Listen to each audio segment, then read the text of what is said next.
Comment définir les inégalités de revenus? Il ne faut pas confondre inégalité avec différence. Une différence est une absence de similitude. C'est donc un écart.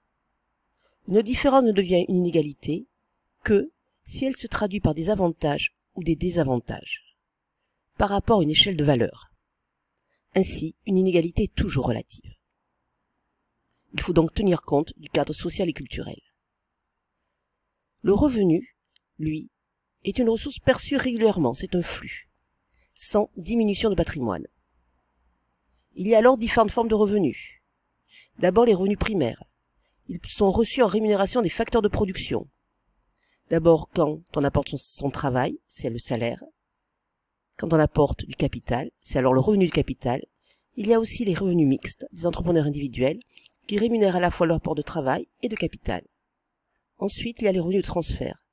Ce sont des revenus versés par des administrations pour faire face à la réalisation de certains risques sociaux, la maladie, la vieillesse. Le revenu disponible est alors le revenu que peut réellement utiliser un ménage. Il est obtenu en ajoutant aux revenus primaires les revenus de transfert, auxquels on soustrait les impôts et les cotisations sociales.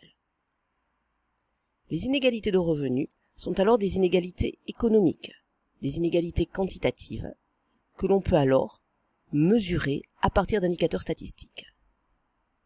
Ces indicateurs statistiques vont alors mesurer les écarts de revenus entre individus ou groupes.